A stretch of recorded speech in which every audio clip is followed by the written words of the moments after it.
अहिल्यानगरमध्ये झालेल्या महाराष्ट्र केसरी कुस्ती स्पर्धेमध्ये शिवराज राक्षे विरुद्ध पृथ्वीराज मोहोळ या लढतीमध्ये पृथ्वीराज मोहोळ जो आहे तो विजयी ठरलेला होता। मात्र पंचांनी दिलेल्या निर्णयावरती सुद्धा बरीच प्रतिक्रिया ज्या आहेत ते पाहायला मिळाल्या। मात्र त्या पंचांच्या निर्णयावरती चौकशी समिती नेमण्यात आलेली होती। त्या चौकशी समितीनं पंचांना दोषी धरलेला आहे आणि पंचाला 3 वर्षासाठी निलंबित केलेलं आहे। आपल्याबरोबर स्वतः महाराष्ट्र केसरी पृथ्वीराज मोहोळ आहे। पृथ्वीराज, तुझी खरं तर शिवराज बरोबर जी कुस्ती झाली त्याच्यावरून बरीच टीका झाली, जो ढाकडाव तू मारलेला होता त्यामुळे कुस्ती निकालात निघाली नाही अशा पद्धतीने सुद्धा चर्चा होती। मात्र आता पंचांना दोषी धरलेला आहे आणि 3 वर्षासाठी त्यांना बंदी घातलेली आहे। या निर्णयाकडे तू कसं पाहतो? सर, खरं तर पंचांचं म्हणजे एखाद्या खेळाडूचं एक हे असतं की ज्यांनी जो डाव मारून होल्ड केलं होतं मी त्याला, आणि खालच्या प्लेअरची म्हणजे राक्षे पैलवानची काहीच प्रतिक्रिया नव्हती, त्यामुळे पंचांनी साईडचा निर्णय घेतला असेल। आणि एखाद्या खेळाडूचं फक्त सर एकच असतं की त्याची शिट्टी कधी कानावर पडते, कारण का आपण डाव मारून मोकळा झालेलो असतो, आपण काम करून मोकळा झालेलो असतो। फक्त त्याची पंचांनी शिट्टी वाजवली म्हणून मी तिथनं सोडून दिली कुस्ती। जरी रेफरीने शिट्टी नसती वाजवली, 2 सेकंद जरी थांबले असते तरी माझा पाय म्हणजे ज्या होल्डला मी होतो, जर माझा पाय त्या ज्या म्हणजे पैलवानच्या छातीवर होता आणि तिथनं ती कुस्ती संपवली असती, कारण का पंचांनी शिट्टी वाजवल्याने मी सोडून दिला आणि आपलं जल्लोष सुरू झाला माझा। म्हणजे तुझं म्हणजे की जो डाव मारलेला होता तो डाव बरोबर होता किंवा तुझी कुस्ती केलेली होती ती निकाली होती? नाही, माझा डाव बरोबर होता, कारण का होल्ड माझा पूर्ण, कारण का हे महाराष्ट्रात येत होता बघायला, माझा पूर्ण होल्ड होता। आणि जोपर्यंत पंच शिट्टी वाजवत नव्हता तोपर्यंत माझी ते होल्डला प्रतिक्रिया होती आणि खालच्या पैलवानची काहीच प्रतिक्रिया नसल्यामुळं पंचांनी त्यांचं आता काय झालं असं त्यांनी शिट्टी वाजवली आणि मी माझं काम केलं, मी सोडून दिलं। कारण का एखाद्या खेळाडूचं फक्त हेच असतं की ते शिट्टी कधी पंचाची रेफरीची कानावर पडते आपल्या। मात्र आता पंचांना याच्यामध्ये दोषी धरलं आहे की चौकशी समिती जी नेमलेली होती त्यांनी पंचांना दोषी धरलेला आहे, 3 वर्षासाठी बंदी घातलेली आहे। मग पंचांना दिलेला निर्णय चुकीचा म्हणायचा की तू केलेला डाव जो आहे तू केलेला डाव तो यशस्वी झालेला होता? सर, माझा तर डाव यशस्वी होता, कारण का सगळ्या पैलवानांना माहिती आता ती संघटना आहे, संघटनेचा निर्णय येतो, पंचांचं काय असेल खेळाडूंचं काय असेल त्याच्यात आपलं, कारण का आपण एक प्लेअर आहे आणि प्लेअरचं काम फक्त लढणं असतं, याच्यात काय आपलं लक्ष नाही। माझा तर डाव संपूर्ण 100% बरोबरच होता, ते पूर्ण महाराष्ट्राने बघितलं। मात्र शिवराजचे वस्ताद असं म्हणतायत की जो खरं तर इंटरनॅशनल नियमाप्रमाणे ढाकडाव मारलेला होता 30 ते 40 सेकंद जे आहे ते त्याच पद्धतीनं राहायला हवं होतं। मात्र पंचांनी त्याच्यामध्ये कुठलाही हस्तक्षेप केला नाही किंवा बघितलं नाही, त्यामुळे शिवराजवरती अन्याय झाला। नाही सर, 30 ते 40 सेकंद एवढी कोणच कुस्ती थांबू शकत नाही, हा वर्ल्डचा नियम आहे। लेटले 5 ते 10 सेकंद होल्डला कुस्ती असते, पण खालच्या पैलवानची काहीच प्रतिक्रिया नसल्यामुळं त्यांनी शिट्टी वाजवली असेल, त्यांच्या मनात म्हणजे साईडला त्यांनी बघितलं असेल, कारण व्हिडिओमध्ये भरपूर दिसते की पंचांनी दोन्ही साईडचं हे घेऊन मग शिट्टी वाजवलेली आहे, तिथनं पुढं मग कुस्ती सुटलेली। नाही, मात्र जर कदाचित पंचांनी दिलेला निर्णय चुकीचा होता की नाही त्याच्यावरती बराच वाद निर्माण झाला।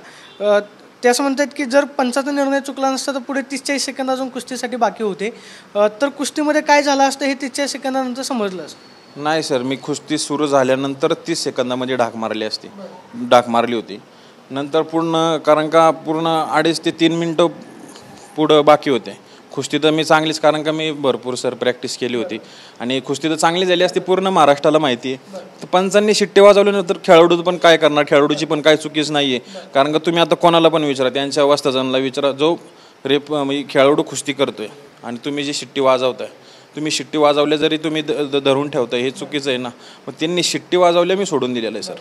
म्हणजे कुठलाही खेळाडू तुम्ही असं म्हणतो, तो असं म्हणाला की शिट्टीकडे लक्ष असतं, म्हणजे ज्यावेळेस तुम्ही डाव करता त्यावेळेस पंचांकडून शिट्टी वाजवली जाते, त्यामुळे ती शिट्टी पंचांनी वाजवली आणि त्यानंतर तू कुस्ती सोडली।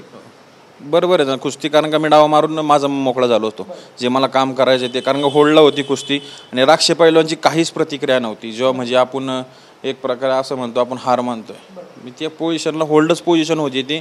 आणि जरी पंचांनी 2 सेकंद जरी लेट शिट्टी वाजवली असती तरी पूर्ण बाय फॉल कुस्ती झाली असती, त्या कुस्तीत वादच निर्माण नसून झाला।